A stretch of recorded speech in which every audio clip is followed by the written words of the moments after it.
Hey, c'est qui? Bonjour à toi, c'est Paul et bienvenue dans cette nouvelle vidéo. J'espère que tu l'as pas, j'espère que tu es en forme, j'espère que tu as bien dormi. Aujourd'hui, nouvelle vidéo. Alors, tu sais, il est bien connu d'avoir ce genre de questions à un entretien d'embauche. Quelles sont vos qualités? Mais est-ce que tu sais que cette question va bien au-delà de ça en fait? Est-ce que tu t'es déjà posé la question d'ailleurs, quels étaient tes talents, tes forces en dehors du cadre professionnel ou scolaire? Et est-ce que tu connais vraiment l'importance en fait de les connaître? En fait, connaître ses talents, connaître ses forces, c'est tout miser sur le bon cheval de course, sur le cheval de course gagnant, plutôt que d'essayer de miser sur tous les chevaux en même temps. En fait, tout miser sur ses talents, sur ses forces, c'est tendre vers sa propre excellence, vers sa propre perfection.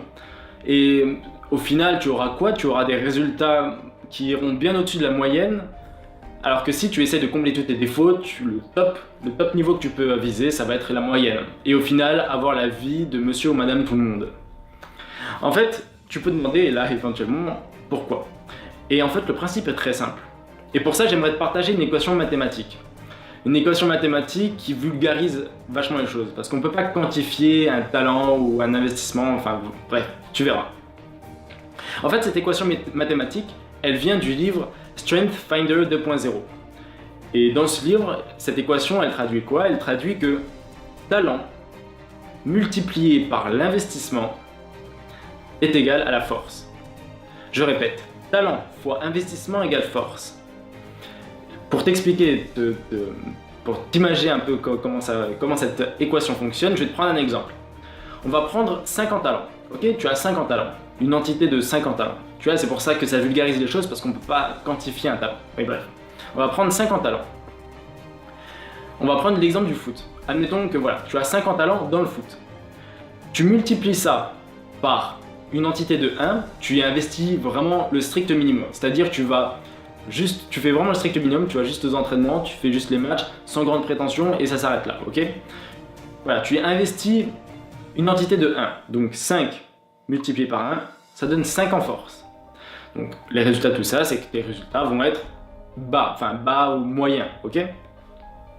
On va prendre le même exemple, toujours 50 talents, le talent il bouge pas. Mais cette fois-ci, on va y investir une entité de 5. C'est-à-dire que là, tu investis vraiment corps et âme, ok, dans ce talent, ok? Tu capitalises vraiment sur ton talent, le foot. C'est-à-dire que tu vas aux entraînements, tu les fais de manière intense, tu joues même au foot à côté, tu suis éventuellement une diète, enfin bref, tu as un coach privé limite, enfin bref, tu t'y investis corps et âme, ok, dans le foot. Donc 5 fois un investissement en temps, énergie, argent, 5, donc 5 fois 5, ça nous donne 25.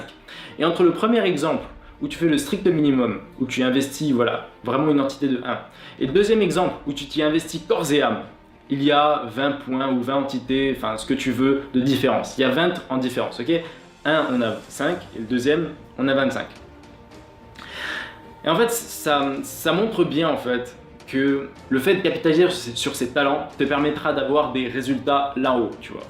Alors que si tu essaies de combler tous tes défauts, parce que moi vraiment c'est ce que je pensais au début, pendant une longue partie de ma vie je préférais essayer de combler tous mes défauts, mais sauf que le problème c'est que le top niveau que tu peux avoir avec ça va juste être la moyenne, tu vois. Si tu capitalises surtout sur tes forces, sur tes talents, ça revient en fait tout simplement à travailler efficacement dans ce domaine où tu es naturellement bon. Le domaine que tu arrives naturellement bien à faire, que d'autres n'arrivent pas forcément bien à faire, enfin aussi bien que toi, tu vois. Donc voilà, vraiment, pour vraiment rester hyper simple, le principe de cette vidéo, c'est de te dire que soit tu décides de tout capitaliser sur tes forces, sur tes talents, de vraiment t'investir à 100% dans tes talents et dans tes forces, dans ce que tu sais naturellement bien faire, tu vois, et ensuite avoir des résultats vraiment, boum, cosmiques, tu vois, soit tu décides de boucher tous les trous, tu vois, et de combler tous tes défauts, et là le top niveau que tu peux avoir, ça va être la moyenne. Je critique pas du tout ce système, parce que tu peux totalement, à mon sens, tu peux totalement vivre heureux comme ça, ok, sans faire de remous, sans gêner ou quoi, et toujours être dans la moyenne, etc. Mais cette vidéo s'adresse vraiment à toi, si tu comprends ce que je dis et que ça te parle, tu vois. Si ce que je te dis te parle, tu vois, c'est que peut-être essaye de capitaliser un peu plus sur tes talents, sur tes forces, pour avoir peut-être des résultats beaucoup plus promptus dans le domaine, dans le domaine où tu es naturellement bon, ok? Mais maintenant, si tu devais me lister là concrètement, si je te demandais là de me lister tes talents ou tes forces, est-ce que tu arriverais à me faire une liste? Moi personnellement déjà, je sais que mon talent, ma force principale, c'est que je suis autodidacte. Voilà. J'apprends très vite par moi-même, j'apprends très vite par moi-même, j'apprends tout par moi-même. Ça me permet d'évoluer par moi-même beaucoup plus rapidement que si on m'enseignait et qu'on essayait de me bourrer le crâne comme à l'école. Mais bref, voilà. Ensuite, un deuxième talent, je sais que par moment je suis créatif, j'ai un esprit d'analyse, j'ai un sens de l'anticipation aussi. Prise de parole en public, je sais que j'arrive à faire des exposés, des communications assez aisément, là où d'autres personnes, justement, ça les terrorise, ça les tétanise.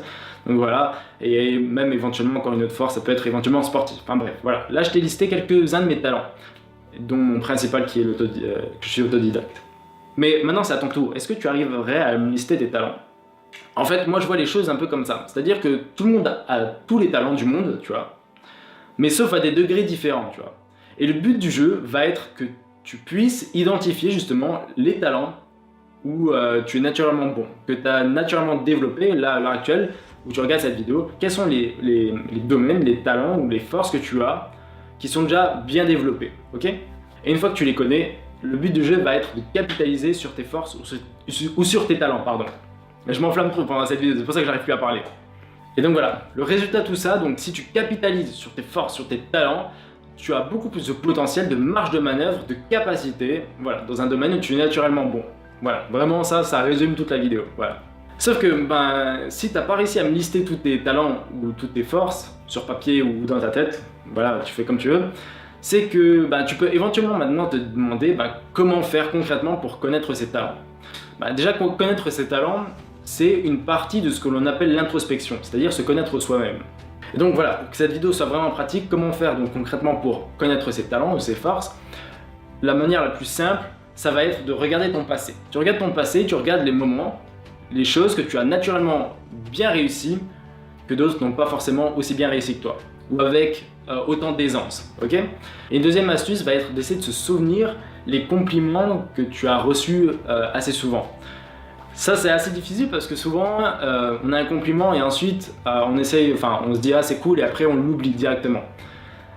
Pourquoi? Tout simplement parce qu'on est dans une société où gonfler son ego à coups de compliments c'est mal vu, ok? Il faut avoir zéro ego, c'est pas bien et voilà. Alors que c'est pas du tout le cas. Mais bref, je ferai une autre vidéo pour ça. Donc voilà, 1, tu ressasses ton passé, 2, tu regardes aussi quelque part ton passé, tes souvenirs, mais les compliments que tu as le plus reçus. Et en fait, le mieux c'est de lister ça sur une feuille, et en fait, tous les éléments de cette liste vont te donner des indices de talent. Et le but va être de trouver ensuite concrètement tes talents. Mais sauf que maintenant, si tu connais tes talents, tes forces, etc., il est très probable que ensuite tu ressentes un sentiment d'incertitude, de vide, de précarité, tu vois. Ensuite, ce qu'il te manquera, ça va être tout simplement quelque chose que tu aimes faire, une passion, ok? Éventuellement ensuite, comment aider les autres à grandir, comment aider le monde, ce dont le monde a besoin. Et éventuellement, ensuite, si tu arrives à dégager des revenus par rapport à ça, tu vas toucher du doigt là quelque chose de beaucoup plus profond que juste connaître ses talents et devenir excellent dans un domaine. Tu vas non seulement, si tu arrives à trouver ce que tu aimes faire, tes talents, trouver tes forces et capitaliser dessus, aider le monde à grandir, voilà, tout simplement, ce dont le monde a besoin, trouver des réponses à un besoin du monde, et si tu arrives à dégager des revenus par rapport à ça, tu vas toucher vraiment là, comme je t'ai dit, du doigt, quelque chose de beaucoup plus profond, de beaucoup plus immense, ça va toucher du doigt ta raison d'être. Et cette raison d'être va entraîner une joie de vivre vraiment intense. Et en fait, ça a un nom, c'est un concept, et ça s'appelle l'ikigai. L'ikigai, c'est quoi? C'est un mot qui vient du Japon qui veut dire, c'est un mélange entre raison d'être et joie de vivre. Comme je te l'ai dit là, c'est le mélange entre ce que tu aimes faire, ce pourquoi tu es doué, ce dont le monde a besoin et ce pourquoi tu es payé. Si tu arrives à joindre ces 4 bouts là, tu vas toucher du doigt à quelque chose d'incroyable. Tu vas vraiment toucher quelque chose qui va t'animer, te combler de jour en jour. Un fil rouge, une cape, une direction en fait dans ta vie, un sens à ta vie au final. Donc voilà, donc tu peux déjà dans un premier temps, c'est une possibilité, d'essayer de connaître tes talents et tes forces. Et si tu arrives clairement à identifier tes talents et tes forces, peut-être alors que tu pourras essayer de te pencher sur la question qu'est-ce que tu aimes réellement faire. Et une fois que tu sais ces deux choses-là, c'est-à-dire ton monde intérieur en fait, ce que tu aimes faire et ce pourquoi tu es doué, il est temps ensuite peut-être de penser aux autres et essayer d'aider les autres à grandir, ce qui te donnera un sentiment d'utilité juste incroyable. Et ensuite, si tu arrives à dégager des revenus par rapport à tout ça, ça va apporter de la stabilité en fait à cet ensemble et ça va faire vraiment ta raison d'être. Voilà. En tout cas, cette vidéo est à présent terminée. J'espère que tu as bien compris le fait de capitaliser sur ses forces et ses talents plutôt qu'essayer de combler tous ses défauts. Ok, on ne peut pas être parfait, mais on peut tendre vers sa propre excellence en capitalisant sur ses forces, sur ses talents.